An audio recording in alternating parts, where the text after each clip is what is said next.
You block it out with your head, that'd be perfect. Yeah, got a big head.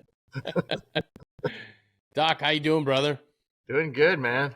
Dude, it's been quite a hectic last few weeks. Everything from U.S. citizens moving down to the border, trying to, bring more attention to the cost, and then the worry and concern of the movement being infiltrated by individuals that maybe have nefarious intent, and then Governor Abbott taking matters into his own hands and speculation of just horrible things to come. And rather than letting speculations and gossip and hearsay take over the interwebs and everybody's social media feeds, I reached out to you because I'd like to get some insight as to what's really going on. How are you guys handling the chaos at the border? So thank you for being here this morning, brother.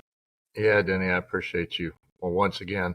So, provocateurs, infiltrators, nefarious actors, Murphy, all those things kind of fell on our shoulders.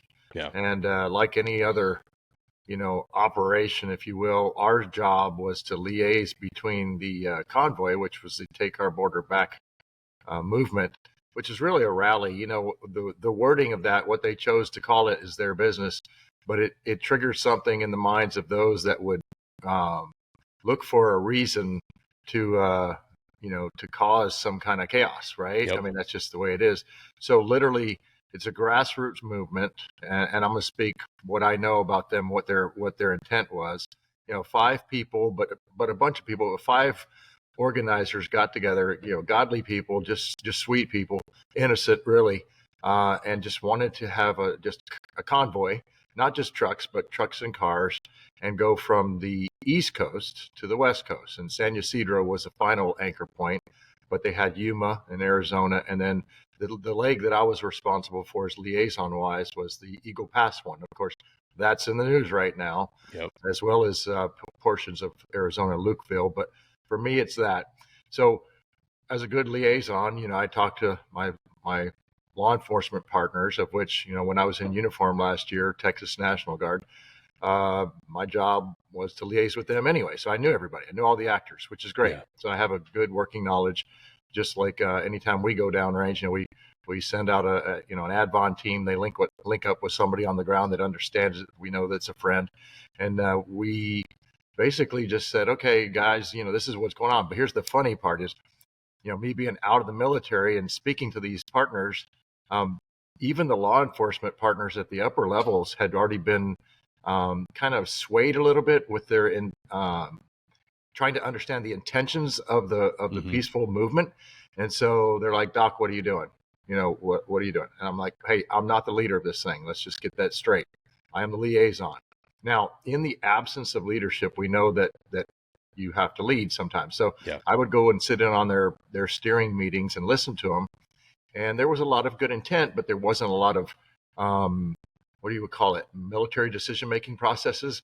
Yeah. Looking at all the contingencies and pace plans and things. And people just don't think that way sometimes. We do. And so I kind of gave them the warning, like, hey, here's the most likely course. This is most likely what's going to happen. But then we go to most dangerous thing. You're going to get provocateurs and infiltrators and all those things.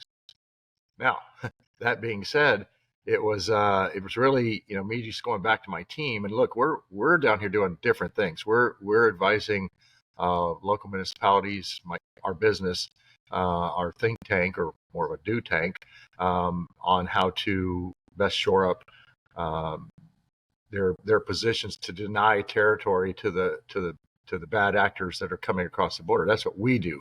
Yeah. But in doing that, we know a lot of information. So me marrying that up with the liaison piece was perfect place for it to happen. And a lot of good things happened from that. So,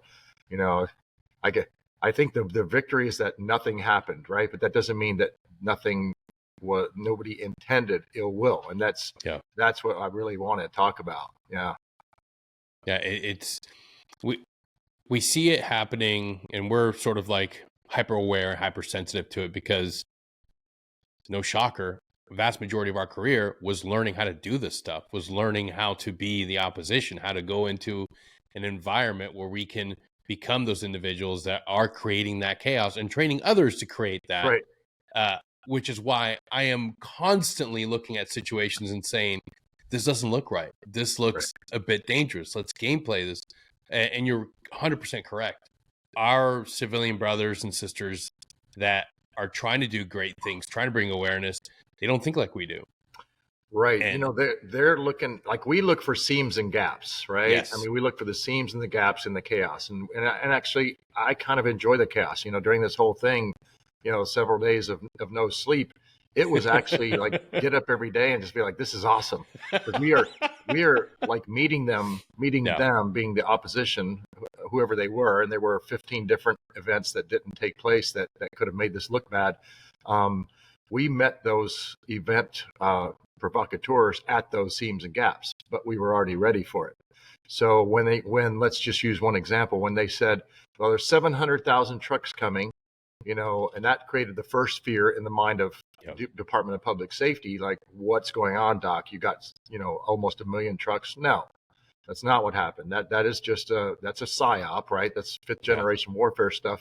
But we just countered that with, well, let's get on bigger media, so I didn't intend for it to happen, but I ended up on, Tucker Carlson.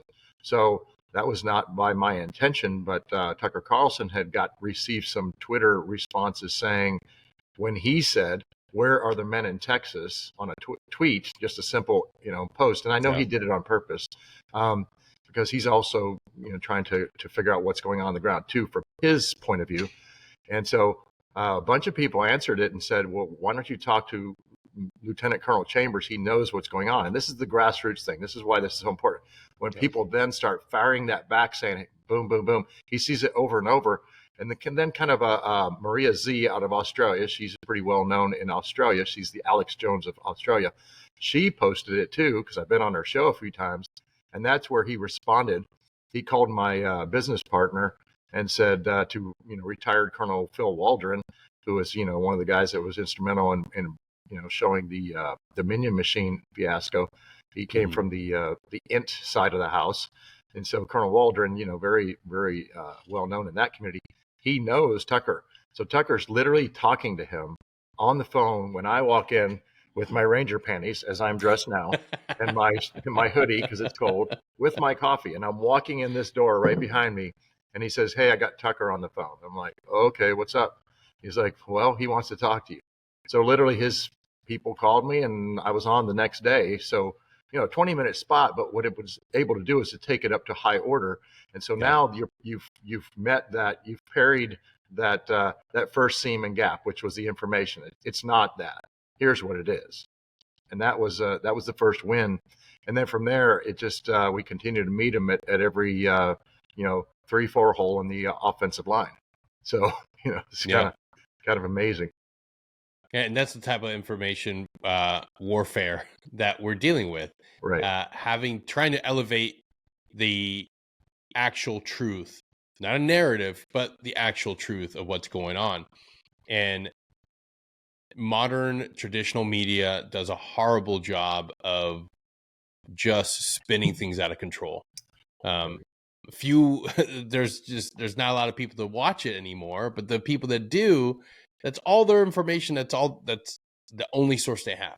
So if the only source of information is coming from The View, coming from mainstream media, they think we have a convoy of vigilantes. We have ex-paramilitary individuals killing and harming poor innocent migrants, and that couldn't be further from the truth. And the more we promote that ideology and promote those lies and that narrative, the further we get from the truth that if a nation doesn't have secure borders, it's not a nation. Yeah. If I went all the way to New York and kept walking and made it to the Canadian border and tried going into Canada illegally, what would happen? Oh yeah, I would get rolled up. I would get processed and quickly be sent right back. Yeah. I mean, any of these countries, 150 countries are represented coming across right now on our border. And you would be met with some sort of at least a secondary, conversation. So Yeah, I think that this was an example of, and I'll tell you the rest of the story first, and then that way you can understand as we build up. So after this was over, literally the governor's office reached out and talked to Phil and then talked to us and said, Mm-hmm. "Hey, thank you. That was a really good example of how to off gas a problem Yeah. set."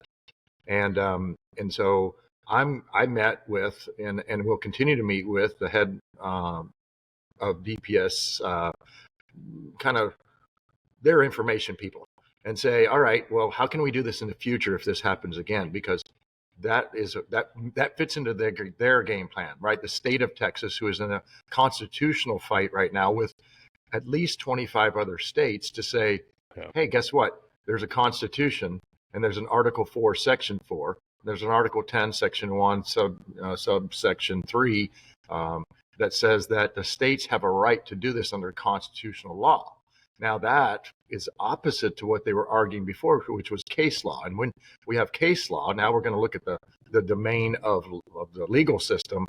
When we look at that, we just mentioned the media, but the legal system, which does the same thing. They argue in a Hegelian dialectic, which then, left versus right, case law versus, it's always so-and-so versus government, or government versus so-and-so. Yeah.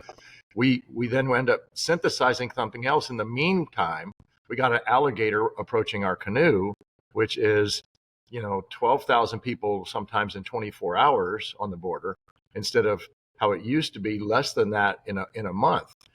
So they have. I feel for people. I had sergeants in my unit down there on the border that came across that river illegally and then served valiantly in the U.S. Army and became great citizens. And many of these people will be, and we continue to embrace them, but appropriately. We do it through a means, and that's the immigration side of the house. But that system's broken too, as we see that Mr. Mayorkas is currently under threat of being impeached. Yeah, and that's I wanted to highlight that. I posted something on my social media stream, and the first thing that I had, first comment, was somebody, I would say, looks and appears like a middle-aged man, probably has a family, and the comment is, how dare you post something negatively to these poor people? What do you have against these people? Like, no, you don't understand. There's no negativity, no hate, no animosity. There is a compassion element to this. There's a national security element to this. I have a lot of compassion and look at the plight of these individuals and understand completely. I'm not born and raised American. Right. I'm an immigrant myself. Like, I know what it means to be an immigrant in the United States. Right. It's not an easy fucking thing. But let me tell you something. When you sell this idea of prosperity, of a federal system that will take care of you and feed you and provide you with free money, you're not incentivizing somebody to live to their best ability, to be their best self. You're incentivizing people to come here for a handout. And when your best friend is the state, you will do anything to advance the state's agenda. That's a horrible thing. That's a dystopian future that we do not want. We want individuals that can live, breathe, and excel in the American way. The American way where it's like, hey, I come here. Yes, there are programs to help me get on my feet, get established, and then I'm going to live the American dream. I'm going to fight for it. And we're losing that. And we're now selling this idea of, come here, we're going to give you money. We're going to, take away resources from the hundreds of communities that are in desperate need of support and of care. And we're going to take all those resources and we're going to give them to you. Yeah. And now we're starting to see the backlash. Yeah, brother. I mean, my dad was an immigrant and came here, back in the 50s, and we went through the system, became a citizen, and prospered and, did well in life. And, he told me, son, you're going to go in the Army to protect this, and whatever service, to protect this thing that made our family capable of having these things. He came from nothing. I mean, he came here with, $40 in his pocket. But these are things that people just don't understand. There's compassion completely, but I also understand that there's laws, and that there Yes. are to be adhered to so that the system doesn't get overwhelmed. Because if we go to the strategic level on that, that's a tactic that a guy named Bezmenov, a KGB Yep. defector, talked about, that said, hey, listen, here's what's going to happen to America. And it was almost like he's reading the playbook now, but that was that was in the 80s. So Yeah. that's what they did. Look, I've been in Venezuela when it was good and, things were great. I was working, air ambulance, go down there, and it was wonderful. And then all of a sudden now people are leaving it and standing in line for food. Yep. So, I got it, man. I mean, it's very easy to listen to those media sources, but I tell you who really listens to those media sources are the bad actor leadership, because they're using that as part of their information operation campaign. A lot of that money that goes into those, mainstream media folks comes from the world economics or the globalists or the elitists. But I'm going to speak for Texas now and say that, that's a game. As long as we don't get on that game playing field, we don't have to Yep. play that game, because the elitists play polo, right? Guys on a horse hitting a little ball. But in Texas, we play rodeo, and that's a real sport. We keep playing rodeo, there is no chance for them to do anything here with their little ball. Yeah. Yeah. It's, I don't think people understand the gravity of the situation when you leave the governor of Texas no choice Right. but to take matters into their own hands. And then the threats come. That is, we haven't seen that. Right. At least in my lifetime, we've never seen that, where it's now becoming a threat. I mean, there was the issues with Texas gas instantly. Right. And now we're watching. I think everybody is waiting to see what the next chess move is. What's the next thing that they're going to levy against Texas?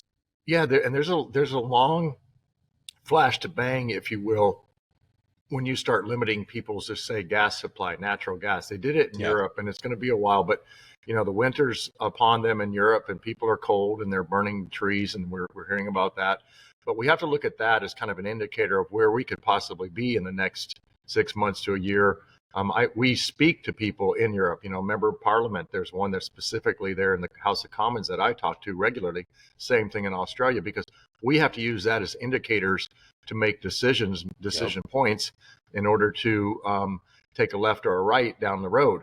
But, we're just a small element, but we advise those above us. And now I think that this was a good example of what we, the people, can do when you marry up law enforcement, the people, municipalities, and say, okay, we, the state of Texas, are going to hold our own in this sense. Mm-hmm.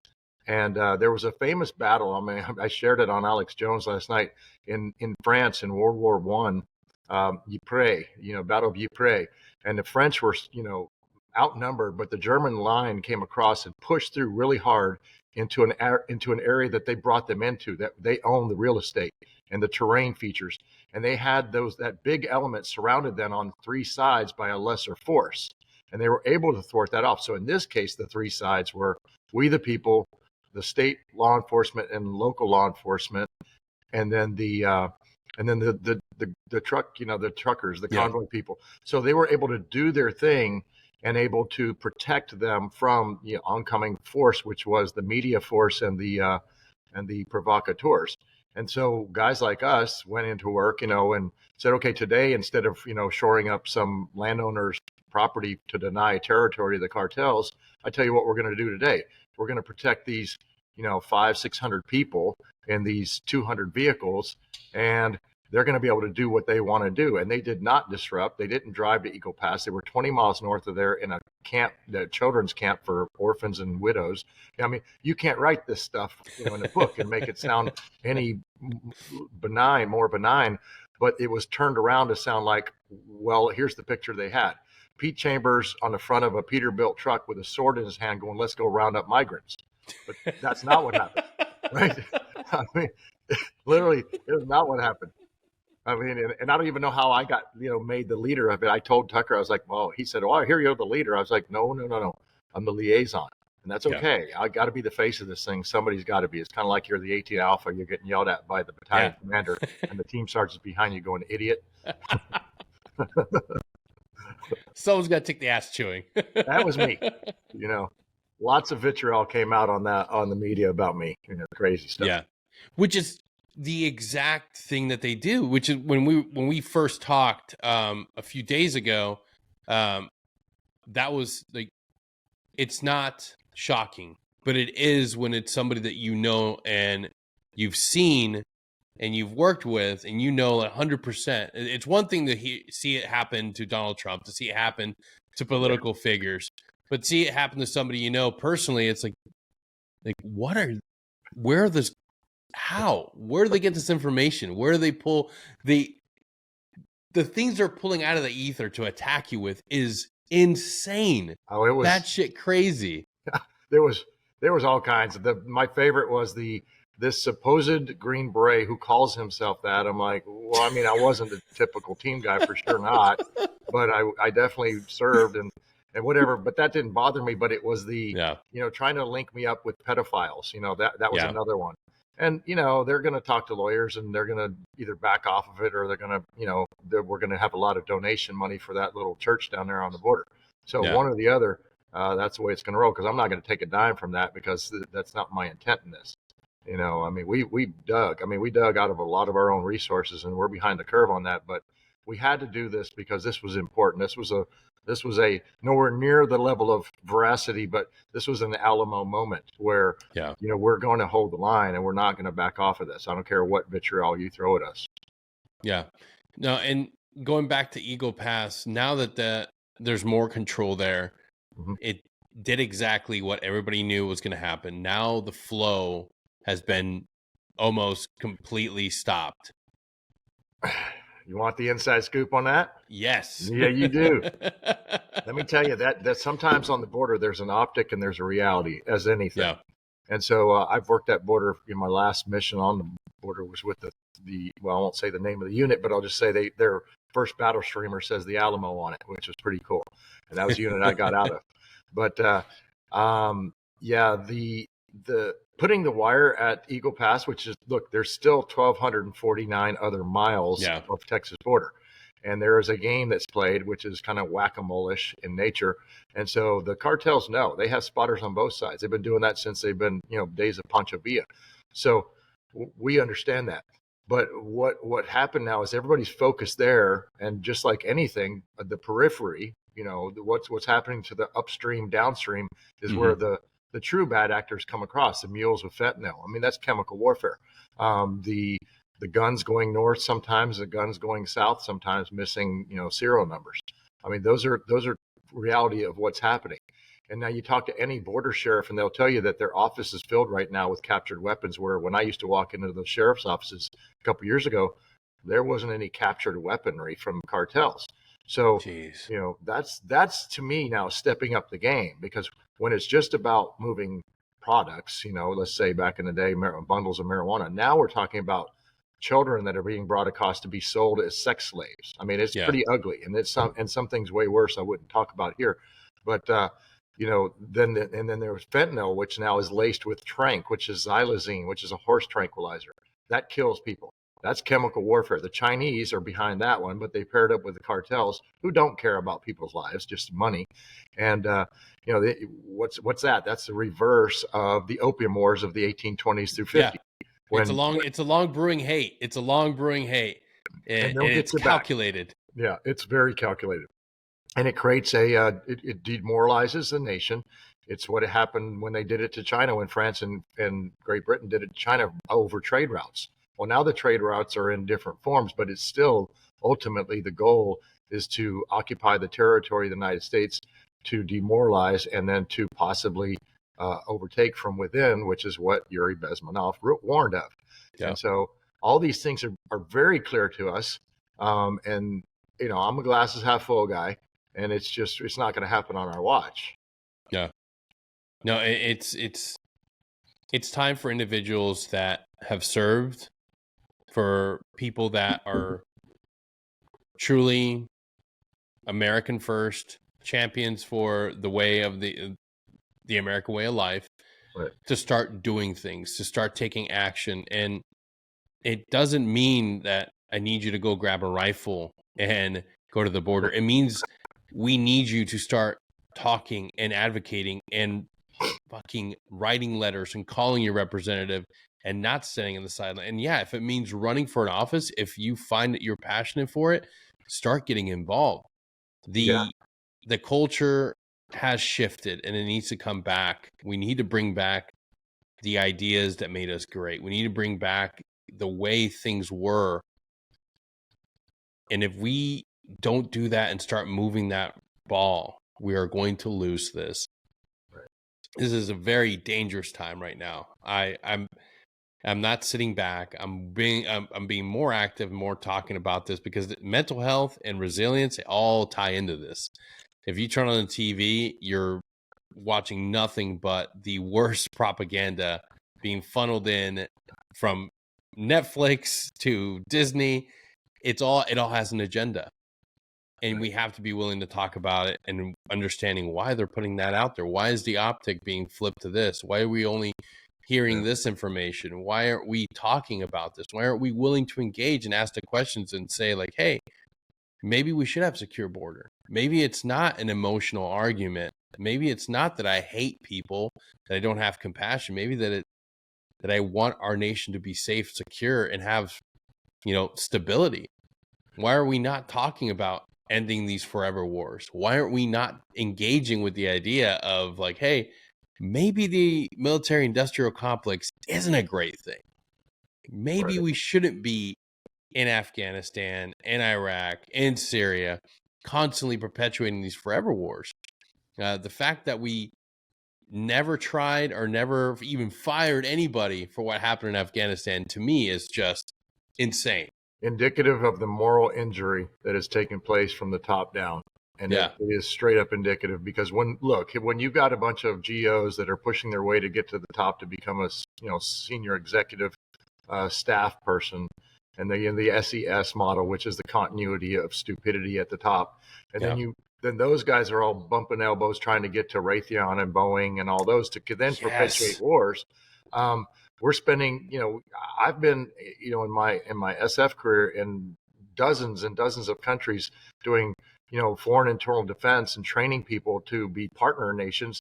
Yet then we are now doing domestic internal defense here, and then still looking at other ways to, poke Bubba in the eye downrange so that we can start another war and bomb Houthi rebels and try to, okay, Ukraine didn't work. Let's try it in Poland now. Let's see if we can somehow get Russia to press the button. And I'm really interested to see what Tucker Carlson finds out with Putin, because that right there is going to then expose more. And then people will say, well, then you must be a communist. Well, no, I'm the guy in 1983 that stuck a bayonet in a Russian dummy in Fort Benning, Georgia, saying, all right, we got to prepare for the Folger Gap. So no, I'm not that guy. What I'm saying is that information drives operations, intelligence drives operations. And so we've got to really measure 3 times to cut once here. And that's what I believe is important, because if I say that there's something wrong with this border, and then you're going to come after me using all your resources, and then possibly freeze my bank account and possibly do this or do that to come after me, then I know that I'm over the target. And it's not just me. I mean, I'm just one person in the wilderness out here screaming, as you are. And so, when you see that coming at you, you know that you must be striking a nerve somewhere. Absolutely. And I say it all the time. If your retired soft professional friend is telling you, hey, this is something we should be passionate about and advocating about and talking about, listen to them. For God's sakes, we go to the unconventional warfare school to learn every facet of unconventional warfare, to be students of what it means to go into a population. And it only takes a small percentage to tip things over, to start moving that war effort. When you see things happening in your own country, in your own state, that's where I'm at. That's where a lot of other Green Berets and other soft professionals are at, where it's like, this doesn't make sense. This is our scary situations, and everyday Americans are just happy to just continue moving along. Yeah. And the reason being is because we're all too comfortable. We're all too happy. And you look at other countries and you ask yourselves, like, well, why did they why were they able to, resist? Well, they didn't have comforts. They didn't have that. Like, hey, the average American is very happy drinking their Starbucks, watching their Netflix. Hey, it's okay. What is a couple million immigrants coming through? It'll be fine. Brother, nail on the head. In our world, and I learned in Softens from 2003 on through 22. And then prior to that, as an enlisted guy, I didn't know anything about this, but I'll tell you, the center of gravity of everything is people. Yeah. Right. It really is. It's not infrastructure. It's not, military industrial. It's not politics. It's definitely not politics. But when I was on the border the other day, sitting on the river, looking at the Mike side, we call it Mexico, and I'm just sitting there watching to make sure that nothing happens across the way 400 meters into Mexico in this desolate area. Just watching. And I had made contact with the federales on the other side and said, could you please patrol it? I have a friend that lives there. He went and talked to him. And they were out there on their side, making sure. I was on our side, just watching. And just because I felt responsible for these people that were behind me, doing a rally, really a rally. And it was a church service too. But I met a family there on the river that in this really desolate place, mesquite trees, the pecan orchards, there's nothing really there other than that. And I walked in there and it was kind of like they offered me to kind of have lunch. So I sat down, had lunch with them. And I said, why are you guys still here? You got hundreds and hundreds of people a night coming across. Your house has been plundered. Your barns have been stolen from. And this old rancher looked at me and said, mis raíces están aquí. He said, my roots are buried here. Right? He's as American as they come. He's on the U.S. side. And he told me that, mis raíces están aquí. And I thought about that, and I thought, he's not leaving here because that's where his roots are from. Yep. And he's still dealing with this. And these are the people, the center of gravity, who are overlooked at, Fox News and are overlooked at CNN and are overlooked at the White House and are overlooked. They're just as important as Bill Gates. Yeah. Right? I would say a little bit more. So that became my calling cry down there to people down there. Look, mis raíces, our roots are buried here. Yeah. Whether you have a Hispanic background or a European or all the way back to the Revolutionary War, you now are here and these are your roots. And other people have the opportunity to do that, but they've got to do it through a system that doesn't get overwhelmed. Otherwise, nobody gets anything. Yeah. Yeah. There's a system in place, and when our own politicians and they have a way of, they're really eloquent and they're really good with how they word things and the phrases they use. We're going to fix the issue so we need to fix the immigration reform laws so that we can make immigration easier. And it's like, no, secure the borders. Yeah. Like, secure the borders, provide security. Don't worry about paperwork and legalities. Like, make the process, whatever you have to do on the back end, take care of that. Yes, absolutely. But you have to take care of the infrastructure, the actual systems that are going to keep people out rather than just walking in. Right. Like the reports of military age males coming across the border without families, without kids, unaccompanied males. That's not people seeking asylum. These aren't people seeking safety. And we're looking at numbers that are through the roof from places like China.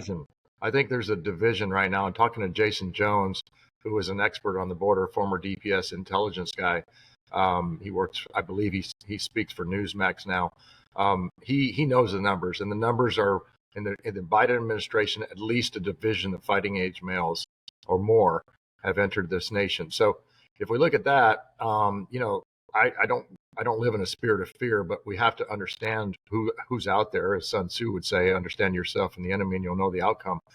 We've got to be able to be realistic about this and quit hiding things, because honestly, bro, it's the polished speakers, it's the politicians, the polished ones, right? Somebody said something the other day about a little thing that I put out on my Telegram and said, well, this guy, talks like an idiot. Well, no, I just talk plain. Yeah. And I don't want to listen to a polished person. Obama was polished, right? And look where that got us. So, I could go on with people on the Hill that are polished, that are really not out there for us. We Yeah. need to focus on states' rights, the doctrine of lesser magistrates, if you will, where those sheriffs really mean a lot to us in Texas. And there are some great sheriffs, but there's also some other ones out there that are cowards. I'm just going to say straight up cowards. And that's where we need people like you and I to take off that uniform that we had and put on the sheriff uniform and stand in the gap, even if that's the level. And then the other ones like Cameron Hamilton, former SEAL, who's up there in Virginia running for Congress. I mean, against a guy named Benman, whose brother was the guy that was, inserted into the Ukraine conversation with the president, came after the president in uniform. I don't know if I did that, I'd be, thrown in the brig. But that's what we have to do. Is we've got to step into those positions of authority. So that we can interpose, if you were, speak for our constituents, and also stand on the line. Because I don't have authorities, I don't have AAA authority here. Yeah. I can't, go out and do everything, but I can find and fix locations like any other citizen can, and say, hey, sheriff, that's what's going on there. Now you give us a badge and things will change. We'll knock it out pretty quick. But until then, until Texas legislators listen to us, we've been asking, put us in, coach. Yeah. No, that's exactly it. It's being able to give guys or promote the idea of continued service. Right. Like, now's the time. There's Now is purpose. the absolute time. It is not quite the desperate hours. There's still things we can do. Right. But when you look at the numbers and you see the reality that there's more than a division or a division plus of individuals, military age males, that have come into your country, and we don't know the answer. And dude, sit down. You have the detachment planning guide. Just plan it out. Right. Play red team. Play Right. the red team scenario. What would you do? Now, a lot of us have gone on and had additional planning and additional courses that help you build out all sorts of nefarious game ideas for red teams. Just sit down for one day, for maybe an hour, not even 30 minutes. And I guarantee you can put together a great scenario where a division plus of individuals in your country could create a lot of chaos in the coming years. Like, it's literally SF Dungeons and Dragons. You can do it. Yeah. And the result is pretty shocking. It's not a good feeling. It's not something that any of us should take lightly. But if we listen to modern media, we get baited with the idea that if we talk about it, if we advocate against open borders, we're horrible, inhuman, non-compassionate individuals. And brother, I am so tired of hearing that narrative. Because 90% of what we've done in the military is nothing but being good, honest, hardworking, compassionate individuals, helping individuals. And yeah, we ended up carrying a rifle and a lot of munitions while doing that. But a lot of the work we do was of service to others. And now it's time for us to do it here in this nation. I don't see the current administration doing anything. And the thing that scares me too is the fabrication of a crisis in order to contain and establish that chokehold of power going into an election year. I don't know if that's something that you've thought of as well, but that's absolutely. Yeah. In the election year stuff, I work with, like I said, Colonel Waldron, who is very astute in that regard, in that he helps, he helped to find, the diminution machine problem. And then, of course, locally, we were very involved with politics in Texas, in that we had people from all around the country now come in to listen to the border situation, because that's our primary point here of our think tank. But it's they come in, and we sent down a lady that's running for Congress or for Senate in Michigan, and she got to take off with one of our security guys. He's a level 4 state PSD guy, so he took her down and gave her a tour and introduced her to sheriffs. She came back and her eyes were wide open and said, I had no idea. Right. But that is what we need. We need those people to listen.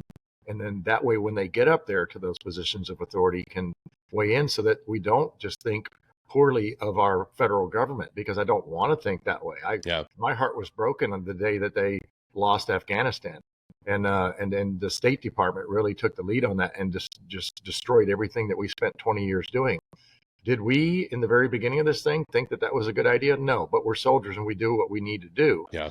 But we also understand as we learn more and more about it, we are the SMEs of those situations. And so now when this is happening to us and there's an insurgency within, we see it very clearly.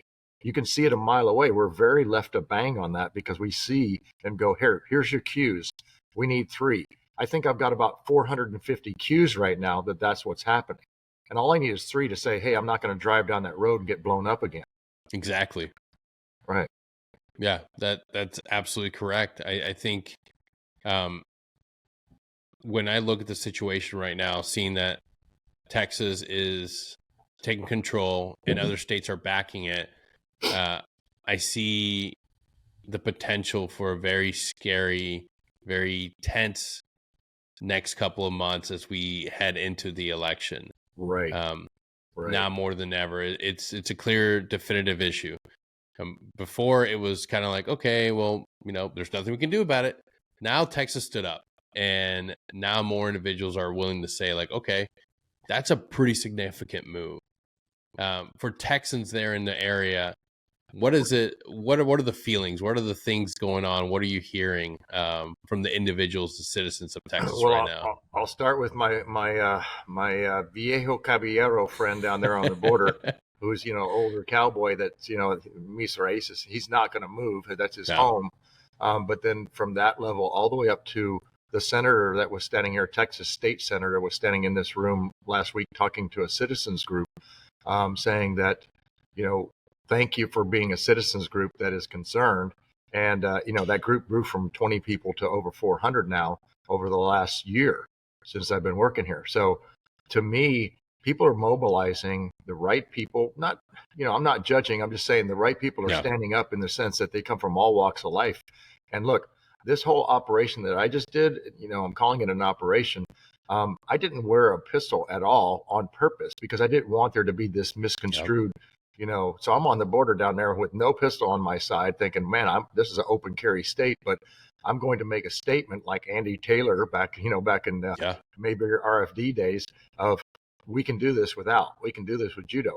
I ended up with a smashed passenger window with a sign on it saying next time for reals after this was over.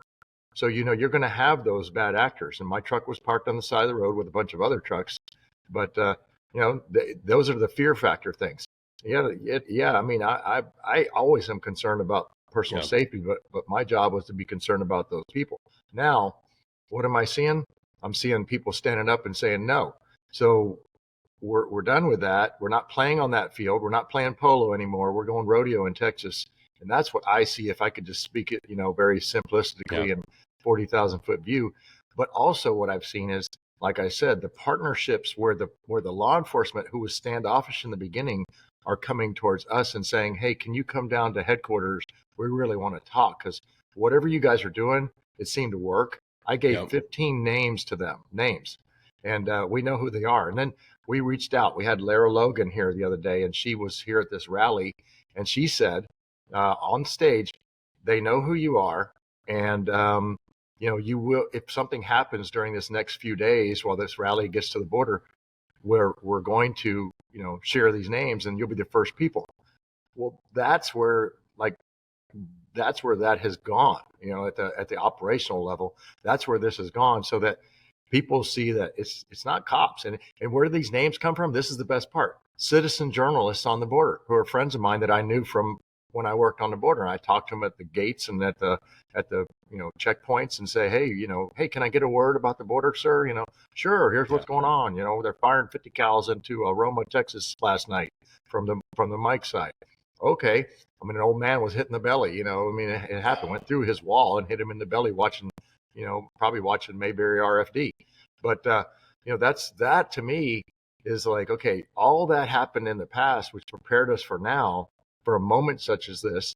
And so it's what I feel, all of us, guys like us, and it doesn't have to be, Green Berets. I mean, anybody that's ever served can understand that I can be eyes, situationally aware to speak to the citizens groups so that when senators come walking in on the state, they're then talking to their fellow senators and congresspeople and saying, hey, these people are on to what's going on, and we really need to support them. Because if we don't, for them, they lose their jobs, and that's their number one concern mostly. But for guys like the guy that was here, he doesn't care. He's 80 years old. He's just like, I'm doing this because I care about Texas. Yeah. That is amazing. Yeah.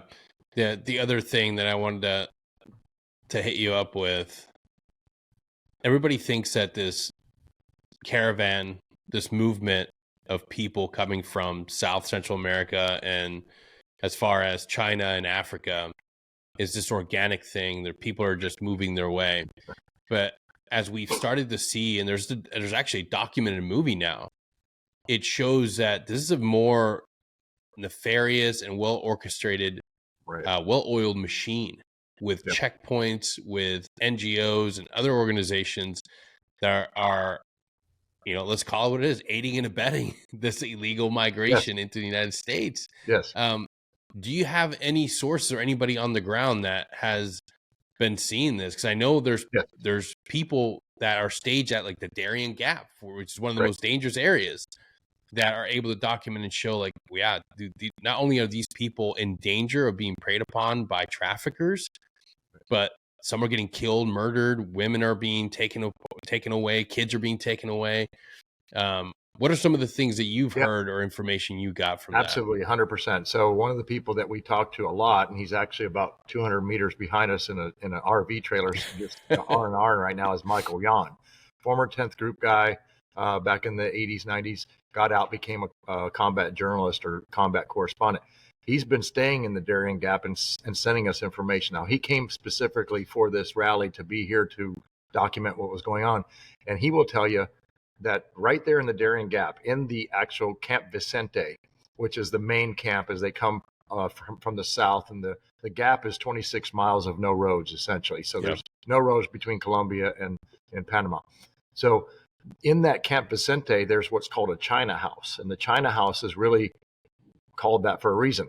And so that's where the Chinese go to meet up with people in the China house. And then next to that is the actual UN. So the IOM, it's an immigration UN faction and it's OIM or IOM, depending on what language you use. They are then processing from there and then giving them essentially their marching orders. And that looks like this. And now I can marry up with what Michael's seen with what I saw on the border. When I met 17,000 Haitians in Del Rio about a year and a half ago, over 48 hours, it was hot. I went out with my medic bag and started, helping people because they were, literally dying in the heat and doing IVs and all this other stuff. But then in talking to them while I'm down there, with my medic bag in front of me, talking to these people, they were showing me their WhatsApp. And here's my plan right in my WhatsApp.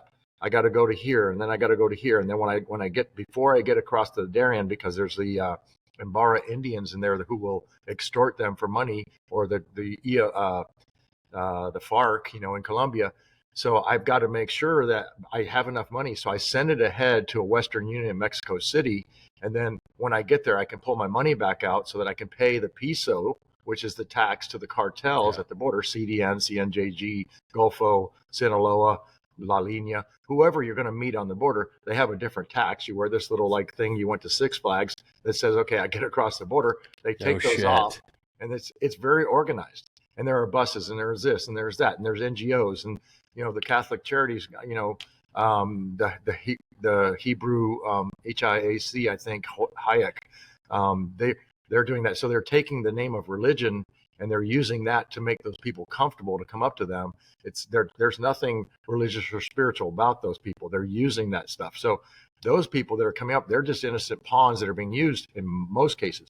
But then in that masses are the nefarious actors who then typically pay a lot more money to come through here more securely through their routes out in the periphery where I go with my horse and say, okay, well, here they are. Here's what's going on. We've got everything on these folks at the grassroots level for us.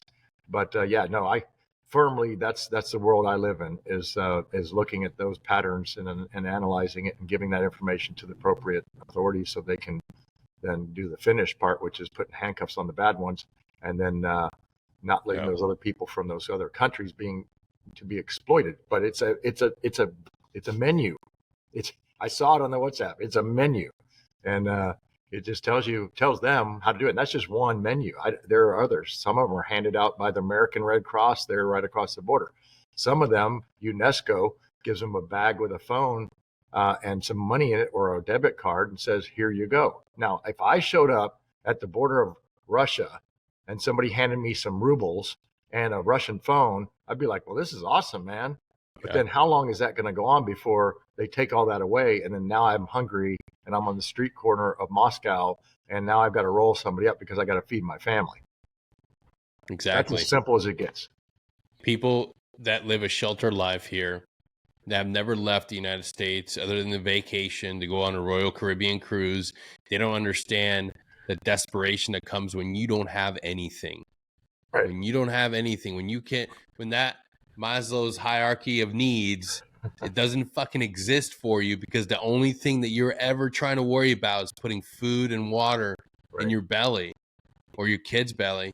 Yeah, you're going to do some fucked up shit. Yeah, you're going to do some horrible, dehumanized things, brother. to survive. Here's another. I'm going to give you fact witness stuff. This is facts. There are 86,000 kids that have come across this border that are unaccounted for that they know of. All right, and I'm talking about DHS, Homeland Security, and then they hand them off to the different groups who are supposed to set them in families with sponsor families. We found personally in Austin, Texas, not that far away, about an hour away from here, 119 boys that are in a apartment complex with five sponsor families. Now, how does that work? Okay, you're telling me 119 kids are being taken care of 5 sponsor families, one of which is illegal themselves, and then you go in that neighborhood and there's tags everywhere. It says Los Cholos, all right, the gang of boys. So they're down there, and these kids be ranging from the ages of 12 to roughly 18. That was last year when we first found them. We gave the information to the local law enforcement. They did what they had to do. I don't know what the outcome was. It wasn't my job, but that's telling you that they lost control of people. That's just 119 of the 86,000 that are missing, and they're being used as, check this out, to go around Austin and smash windows of cars, just take stuff out of it, to bring it back, to fence it. That's what's happening. That's the reality of it, and that's just that. All right, what are happening to the little girls? Like the little girls that I saw in Roma, sisters 7 and 8 year old from Guatemala, who looked at me and grabbed my leg and said thank you when I pulled them away from 2 guys that were not their parents, and at 3 o'clock in the morning, and that wasn't even my job. And I handed them to Border Patrol guys who are good dudes on the border, but then they got to hand them to somebody else. And I have to think to myself, I got 2 daughters. I got to think, I still remember their eyes, filled with tears, saying thank you to me, grabbing me with body armor and a weapon and a dog, and saying, wow, we're safe right now. But are you?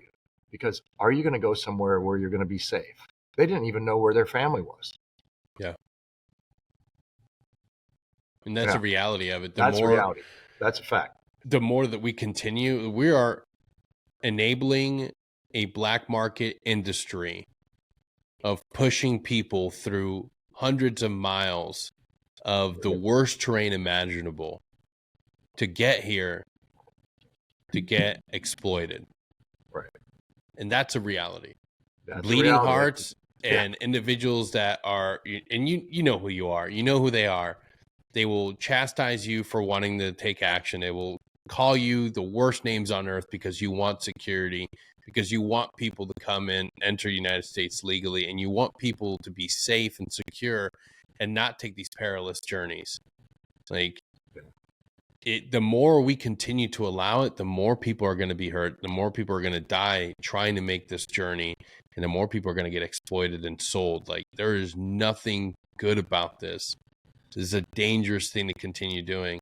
And if you're not thinking of the human factor, and you think, and it makes you feel good because you're like, yes, welcome everybody in here. And that's a great feeling.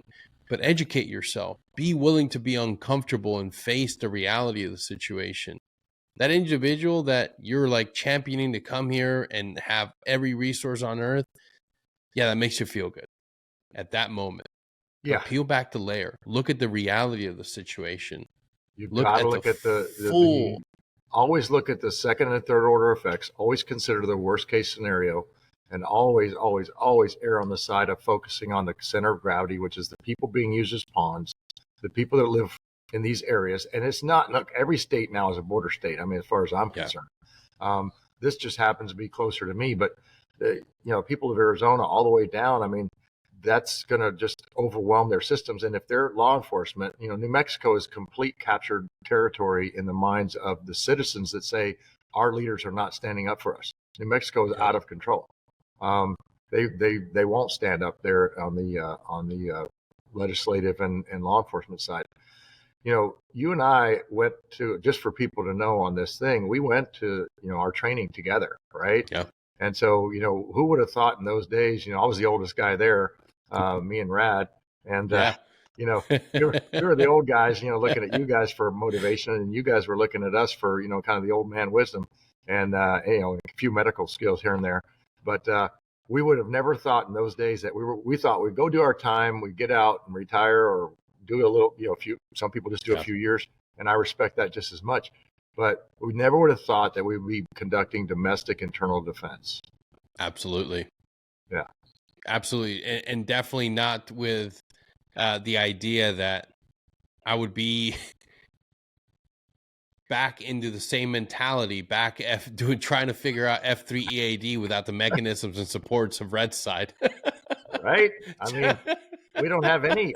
People ask me, how do you know all this information? Do you still have access to the Red Side? I'm like, I have no access to anything other than just citizens. Yeah. Green Side and lots of digging and getting to the reality of the truth, because surface level is surface level. Like, you got to dig. And I can't validate this source. I'm going to dig into another one. Right. And if you're out there listening and you're wondering, well, why Denny? Denny, you're a mindfulness guy. You're the resilience. You're the mental health guy. Yeah, I talk about that stuff, and it's really important.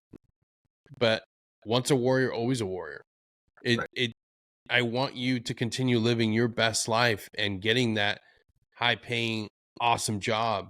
But yeah, you also have a duty to your nation and to your local community, and you can do both, brothers and sisters. I think in your realm, the resilience stuff, that's so important that we have a purpose, because that when I went through that dark time, I got fired from my job on the border for doing informed consents, and then I'm like in my trailer, just not working out, just I don't drink or anything, but just laying there watching reruns of stuff.